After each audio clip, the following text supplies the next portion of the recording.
At 0900 on July 4, 1943, Private First Class Evan Evans crouched behind sandbags on Rendova Island, watching 16 Japanese Betty bombers appear through broken clouds over Blanche Channel. 22 years old, 3 weeks on this muddy hell, 0 aircraft shot down. The bombers were heading straight for what the Marines called suicide point. 2 days earlier, 59 Americans had died on this same beach. The Japanese had sent 18 bombers and 440 fighters on July 2nd. Rendova's radar sets had been knocked offline by a previous raid. No early warning, no time to prepare. The bombers came in low over the water at 1400 hours. They hit fuel dumps first, then ammunition, then the field hospital where wounded men were waiting for evacuation. Evans had watched it happen from his gun position. Fire turned the beach into an inferno.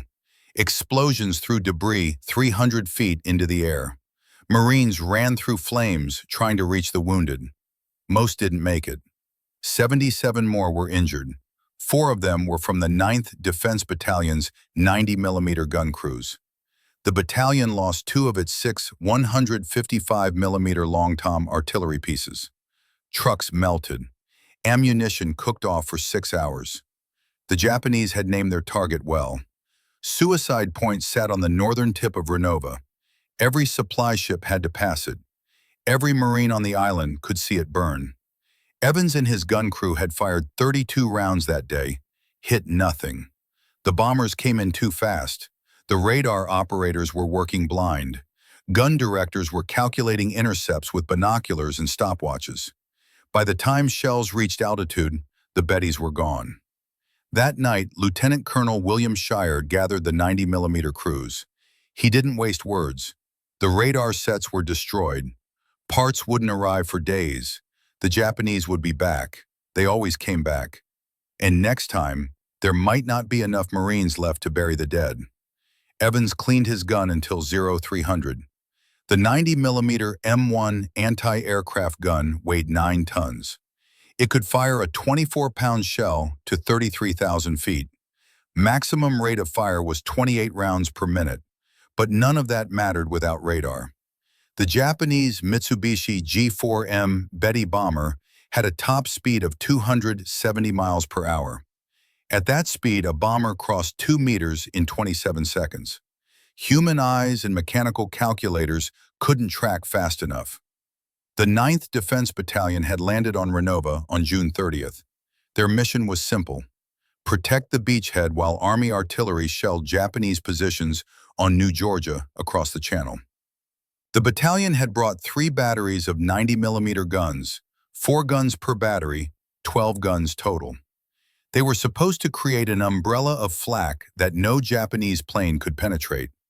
Instead, they'd become target practice. If you want to see how Evans and his crew turned Suicide Point into a graveyard for Japanese bombers, please hit that like button.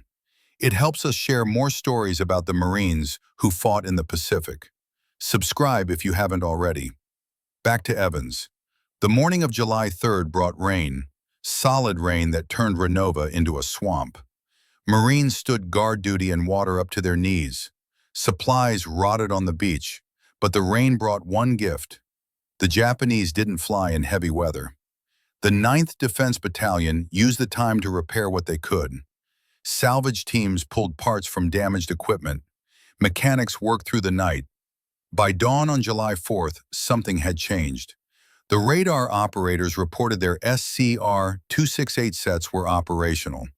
Not perfect, but operational. Gun directors checked their equipment. Fire control systems were green. Communications were established between all 12 gun positions. Evans loaded shells into the ready rack. His crew moved through their drills: loader, rammer, fuse setter, gunner. They'd done it 10,000 times in training, but training didn't prepare you for Bettys dropping bombs on your friends. At 0845, radar detected a large formation inbound from Rabaul. Distance 120 miles, bearing 320 degrees, altitude 14,000 feet. The formation was flying straight down the slot, headed for Rendova. SH gave the order. Every gun crew stood ready. This time they had radar. This time they would see the Japanese coming. And this time, Evan Evans was about to prove that one Marine with a 90mm gun could change the mathematics of air defense forever. The question was whether he'd live long enough to see it. The radar operators called out updates every 30 seconds. The Japanese formation had split. One group turned toward New Georgia. The other kept coming straight at Rendova. 16 bombers, 180 fighters as escort. They were descending now, 12,000 feet. The combat air patrol had been pulled north to intercept a different raid. Rendova's guns were alone. Evans watched his gun director. The director was a Sperry M-4 mechanical computer. It received radar data and calculated where the shells needed to explode to intercept a moving target. The director sent electrical signals to the gun mount. The mount adjusted automatically in theory. In practice, the M4 was designed for optical tracking. It was never meant to work with radar. The connection was awkward, imprecise. The best gun crews could get their shells within 200 meters of the target. A 90mm shell had a burst radius of about 50 meters. That meant you needed multiple guns firing to have any chance of a hit. But Evans didn't have multiple guns. He had one. Battery C, Gun 3. The formation reached 70 miles out. The radar plots showed them in a tight V formation, textbook Japanese bomber tactics. The Bettys would come in at medium altitude, drop their bombs, turn hard, and run for home while the Zeros dealt with any fighters that tried to pursue. Rendova had no fighters. At 9:15, the air raid siren began its wail. Every Marine on the island knew what that sound meant. Men ran for foxholes. Medics grabbed their kits. The CB stopped unloading supply ships and took cover. The beach that had been crowded with activity 30 seconds earlier was suddenly empty. Except for the gun crews, they stayed at their positions. Evans checked his ammunition, high explosive shells with variable time fuses. The fuse setter could adjust detonation time in half-second increments. At 10,000 feet, a shell traveled for about 18 seconds before exploding. If the timing was wrong by even 1 second, the shell would burst too high or too low, miss by half a mile. 50 miles out now, the Japanese were at 10,000 feet and holding steady. That altitude put them above most of the light anti-aircraft fire, but well within range of the 90mm guns. The bomber crews knew Rendova had big guns. They'd seen the flak 2 days ago. They weren't worried. American anti-aircraft fire was notoriously inaccurate. The Japanese had been flying through it for 18 months. Most crews considered it more of an inconvenience than a threat. They were about to learn otherwise. At 30 meters, Shire gave the order to commence firing. All 12 guns opened up simultaneously. The sound was overwhelming. Each gun fired a shell every 3 seconds. 24-pound projectiles screamed into the sky at 2,800 feet per second. The noise made speech impossible. The concussion from the muzzle blast knocked dust off sandbags. Evans settled into the rhythm. His crew had practiced until every movement was automatic. The loader grabbed a shell from the ready rack. The rammer shoved it into the Brer reach. The fuse setter dialed in the time. The Brer reach closed. The gun fired. The empty shell casing ejected. The whole sequence took 3 seconds. Load, ram, set, fire. Load, ram, set, fire. The radar operators were tracking the Japanese formation with precision. Now the repaired SCR-268 was feeding data to the gun directors faster than the mechanical computers could process it. The M4 calculators were clicking and whirring. Elevation and azimuth changed constantly as the bombers approached. 20 miles out, the first American shells began bursting at altitude. Black puffs of smoke appeared in the sky ahead of the formation. Too far left, the Japanese adjusted course slightly. Kept coming. Evans watched through the gun sight as his shells exploded 500 meters from the lead bomber. Close, but not close enough. The Betty bomber had a wingspan of 82 feet. A near miss meant nothing. Only direct hits or very close bursts could bring down a bomber that size. 15 miles. The Marines had fired 88 rounds. And then something changed. Something that would turn Evan Evans from an unknown private into the deadliest anti-aircraft gunner in the Pacific. But first, he had to survive the next 6 minutes because the Japanese bombers were about to start their attack run. And Evans was directly in their path. At 12 miles, the lead Betty bomber began its descent. The Japanese formation dropped to 8,000 feet, attack altitude. The bombarders would be looking through their sights now, calculating wind speed, adjusting for the island's position. Rendova was a stationary target, hard to miss. The radar operators updated their tracking. The Japanese were coming in from the northwest at 260 miles per hour. In 3 minutes, they'd be directly overhead. In 4 minutes, they'd be dropping bombs. Evans kept firing. His gun was heating up now. The barrel temperature was rising with each shot. Too hot and the rifling would warp. The gun would become inaccurate. But there was no time to let it cool. The Japanese weren't waiting. Load, ram, set, fire. At 10 miles, something happened that changed everything. Battery C's gun director locked onto the lead bomber. The radar return was strong, clean. The M-4 computer began calculating intercept solutions with unusual precision. The gun elevated 2 degrees, adjusted azimuth 3 degrees left. Evans fired. The shell left the barrel at half a mile per second, climbed through 8,000 feet of tropical air.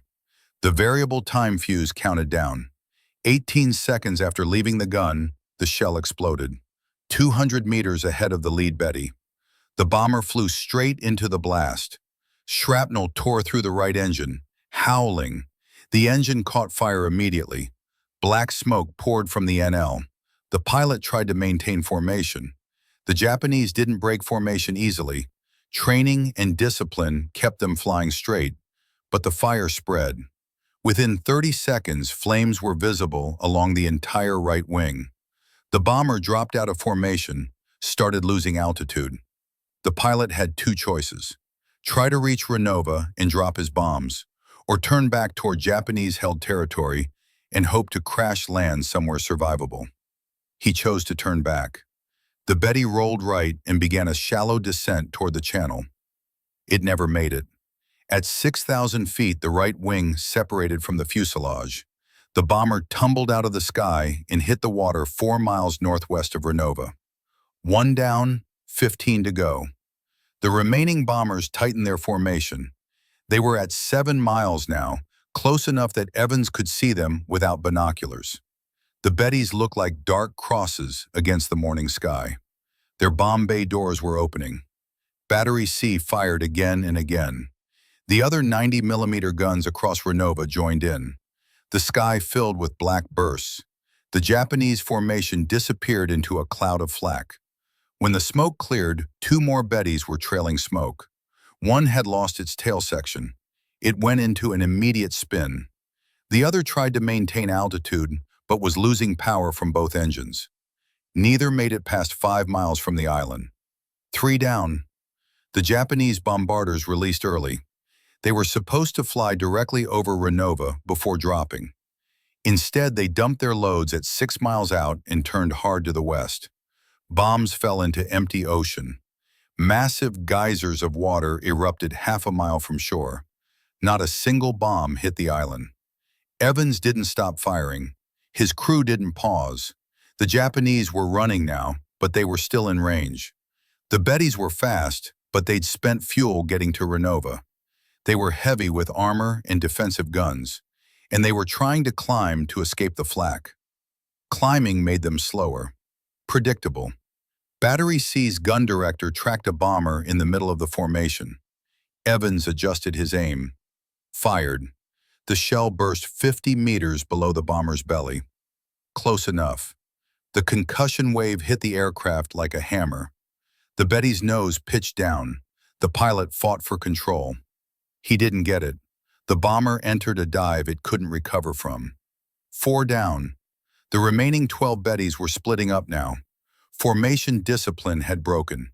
Each pilot was flying for his own survival. Some headed west toward New Georgia. Others turned northwest, back toward Rabaul. The Zero escort had disappeared entirely. The fighters had seen enough. But the Marines hadn't. And in the next 60 seconds, Evan Evans and Battery C were about to add 8 more bombers to their tally.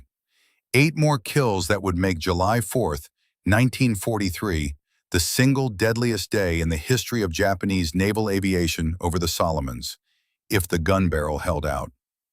The gun barrel was glowing now. Evans could see heat waves rising from the metal. The crew had fired 42 rounds in 7 minutes. The 90mm M1 was designed for sustained fire, but not like this. Not at this rate.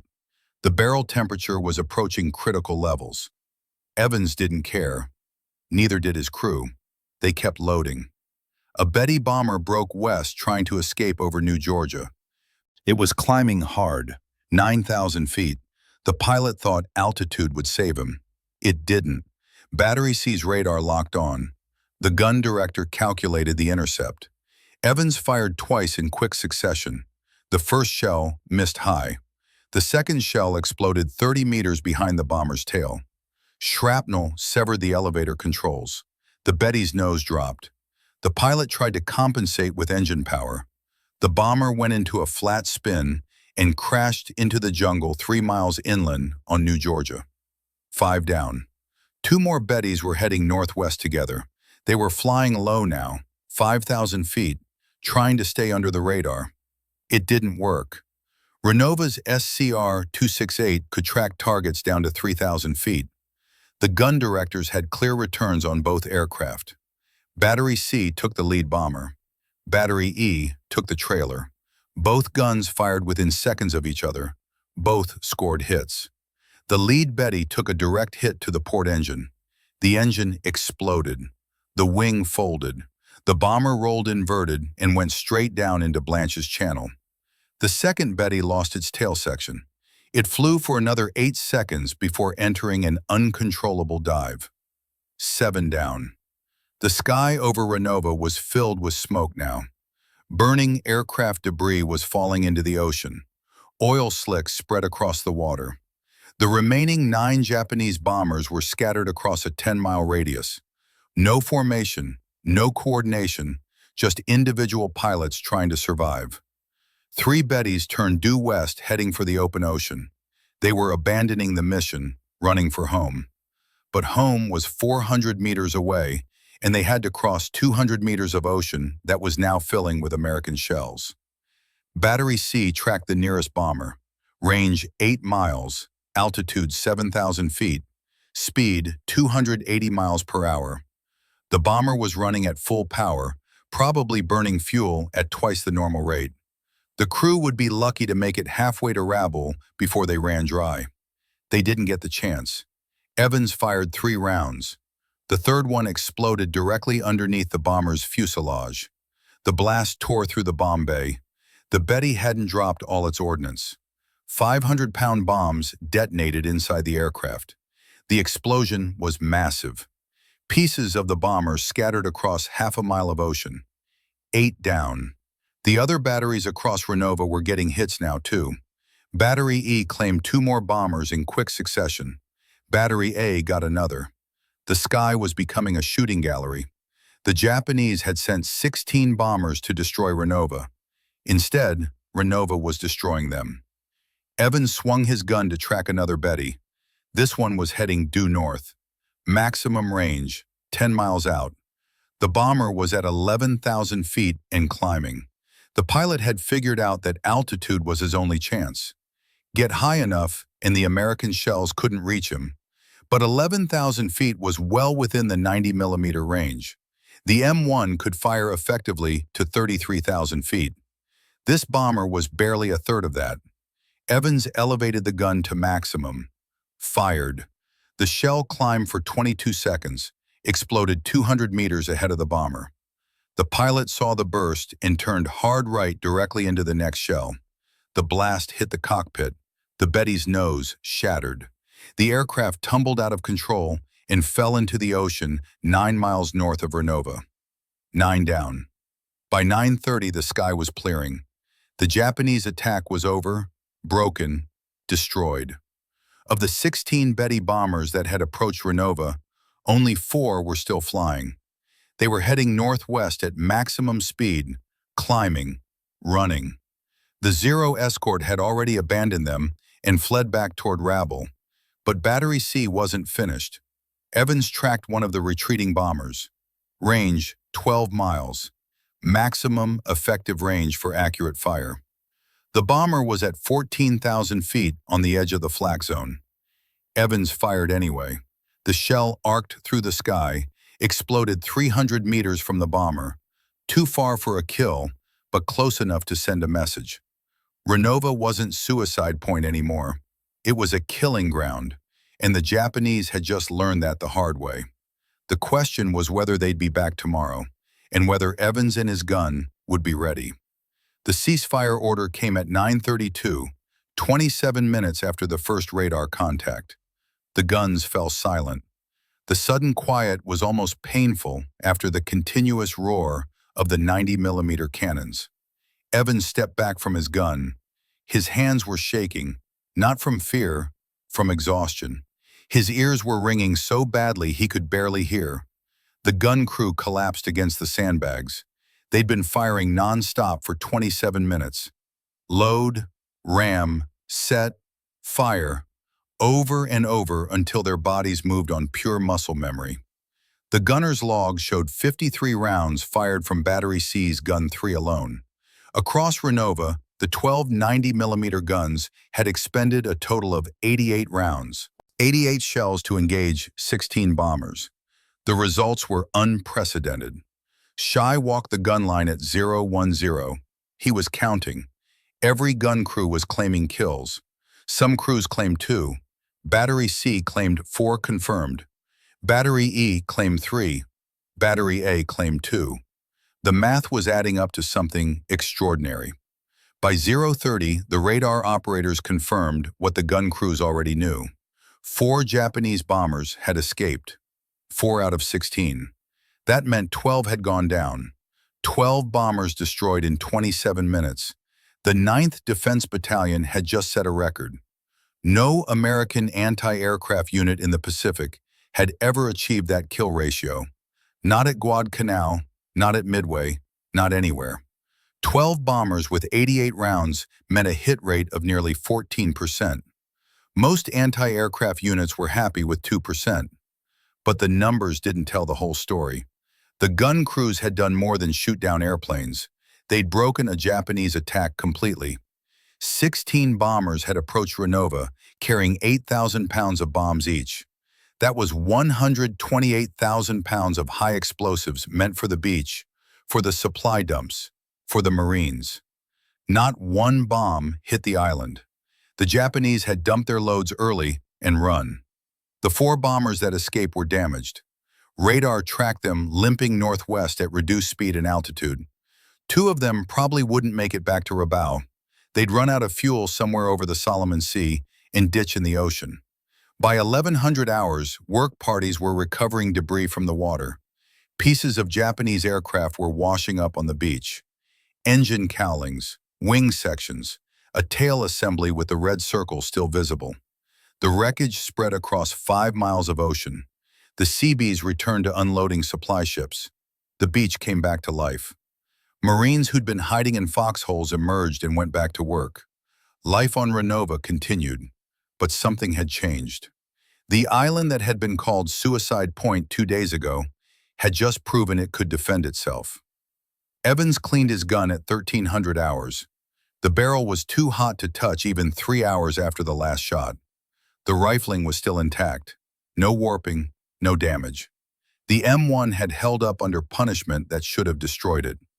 The other gun crews were doing the same, cleaning, inspecting, reloading. The Japanese would be back. They always came back. But next time, they'd remember July 4th. They'd remember that Rendova wasn't an easy target anymore. At 1500 hours, a photographer from the Marine Corps Combat Camera Unit arrived at Battery C. He wanted pictures. The gun crew that had scored the most kills. Evans and his crew stood beside their 90mm gun. Boone on the left, Evans in the middle, Gamborowski on the right. 3 Marines who just made history. The photographer took 6 pictures. Only one survived the war. It ended up in the National Archives as photo 127GW. The caption read, "This is one of the anti-aircraft guns which wiped out a Japanese bomber fleet of 12 planes in a single day at Rendova Island." But that photograph was taken in the afternoon.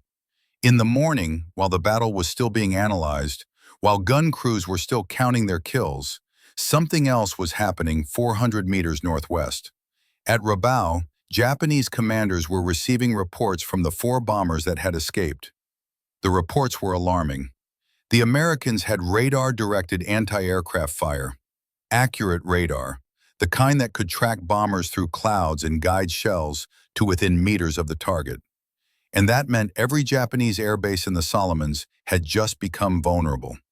Because if Rendova could do this, other American positions could too. The mathematics of air combat in the Pacific had just changed. The Japanese would need to adjust their tactics or stop flying daylight raids altogether. But that decision would take days to make. And in those days, Evan Evans and the 9th Defense Battalion would face something even more dangerous than bombers. They would face their own command. The first message from Admiral Halley's headquarters arrived at 1600 hours on July 4th. It was short, 3 words. Confirm kill count. Share confirmed. 12 Japanese Betty bombers destroyed, 4 damaged in fleeing, 88 rounds expended, 0 American casualties during the engagement, 0 bombs hit the island. The second message arrived 30 minutes later. This one was longer. Hawley wanted a full after-action report. He wanted to know how a Marine Defense Battalion had achieved a 90% destruction rate against a Japanese bomber formation. He wanted technical details, radar settings, fire control procedures, everything. Because if Rendova could do this, every American position in the Pacific needed to know how. Shent, the evening of July 4th, writing reports. The radar operators wrote reports. The gun directors wrote reports. Every gun crew documented their procedures, how they'd integrated the SCR-268 radar with the Sperry M-4 gun director, how they'd adjusted for the lag in the mechanical computer, how they'd calculated lead time for fast-moving targets.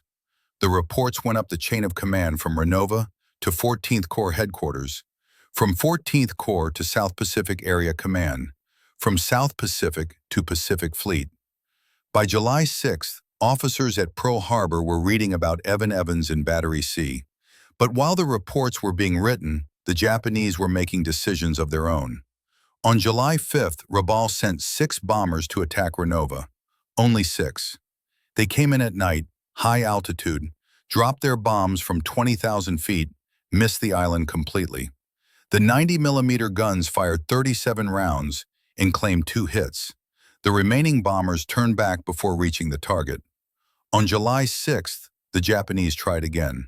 4 bombers, same result, high altitude, night attack. No hits on the island, 1 bomber shot down. The pattern was clear. The Japanese had learned. Daylight raids on Rendova were suicide. The radar-directed anti-aircraft fire was too accurate, too deadly. If they wanted to attack American positions in the New Georgia Group, they'd have to find another way.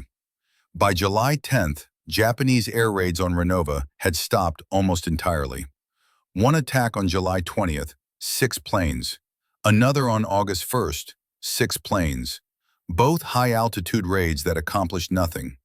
The Japanese had effectively conceded the airspace over Rendova to American anti-aircraft guns. The 9th Defense Battalion success had strategic consequences.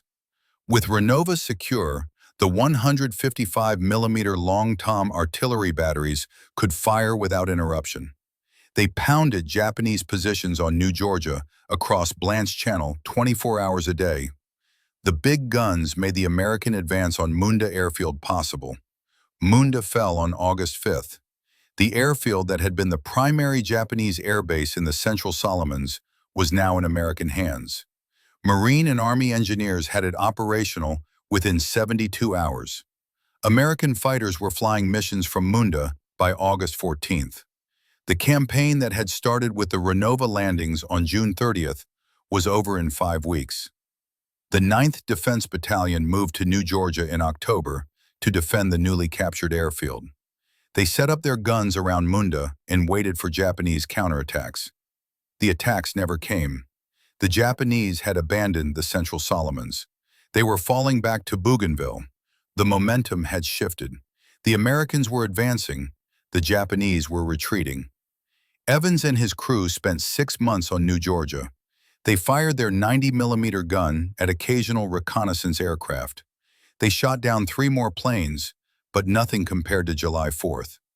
That day remained unique. The day when everything worked, when the radar locked on, when the shells found their targets, when 12 Japanese bombers fell from the sky in 27 minutes. The official Marine Corps history would later call it one of the most successful anti-aircraft engagements of the Pacific War. The guns had performed beyond expectations. The crews had executed flawlessly. The Japanese had been stopped cold, but there was a cost that didn't show up in the kill reports or the after-action summaries, a cost that Evan Evans and every other gun crew member would carry for the rest of their lives.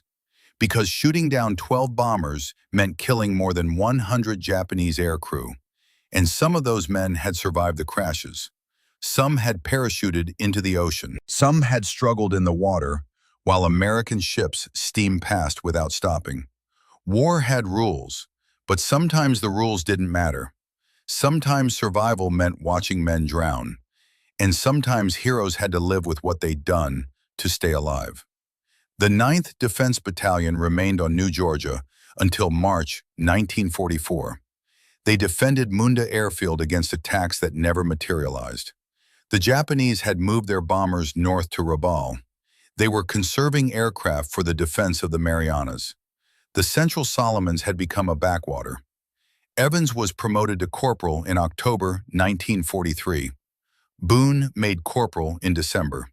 Gamborowski stayed private first class until January 1944. The promotions came with citations, official recognition for their actions on July 4th, but no medals. Defense Battalion personnel rarely received medals for anti-aircraft work. Shooting down planes was considered routine duty. In April 1944, the battalion shipped to the Russell Islands for rest and retraining. 6 months of combat had worn down men and equipment. The 90mm guns needed barrel replacements. Fire control systems needed recalibration. The Marines needed time away from the gun positions. They got 6 weeks. Then new orders arrived. The battalion was going to Guam. The landing on Guam began July 21st, 1944. The 9th Defense Battalion came ashore at Agad on the first day. They set up their anti-aircraft guns around the beachhead. Their mission was air defense and perimeter security. The Japanese had fortified Guam heavily. The island had been in Japanese hands since December 1941. 22,000 Japanese troops were dug into the jungle and limestone caves. The battle for Guam lasted 3 weeks. The 9th Defense Battalion fired their guns at Japanese aircraft and ground targets. They shot down 4 more planes. They used their 90mm guns in direct fire mode against Japanese positions on the northern cliffs. High explosive shells proved effective against fortified bunkers. But the real enemy on Guam wasn't the Japanese. It was dengue fever. The disease swept through the battalion in August. Hundreds of Marines fell ill. High fever, joint pain, exhaustion. Dengue wasn't fatal, but it was incapacitating. Men who could fight through enemy fire couldn't function with dengue. Evans caught it in mid-August. He spent 2 weeks in a field hospital, lost 20 pounds. When he returned to duty, the battle for Guam was over. The Japanese had retreated to the northern cliffs. Thousands committed suicide by jumping rather than surrendering. The 9th Defense Battalion stayed on Guam for the rest of the war. They defended Appa Harbor and the newly built airfield. American B-29 superfortresses were flying bombing missions against Japan from Guam by October 1944. The Ninth's job was to protect them. The Japanese launched occasional air raids, small formations, 4 or 5 planes, night attacks mostly. The 9th Defense Battalion shot down 6 more aircraft between September 1944 and March 1945. Their total for the war reached 46 confirmed kills. 46 Japanese aircraft destroyed by 1 Marine Defense Battalion. July 4, 1943 remained their best day. 12 kills in one engagement. No American anti-aircraft unit in the Pacific ever matched that record. Evans was on Guam when the war ended in August 1945. He was a sergeant by then, 24 years old, 3 years in the Marines, 2 Pacific campaigns, 46 enemy aircraft shot down by his battalion, 12 of them on one morning when everything worked perfectly. The 9th Defense Battalion returned to the United States in February 1946. They sailed into San Diego Harbor on the 23rd. The battalion was deactivated on March 1st at Camp Leune, North Carolina. The Marines went home, back to Indiana, back to Michigan, back to lives interrupted by war. Evans returned to Richmond, Indiana. He'd left as a 21-year-old private. He came back as a decorated sergeant, but Richmond was the same.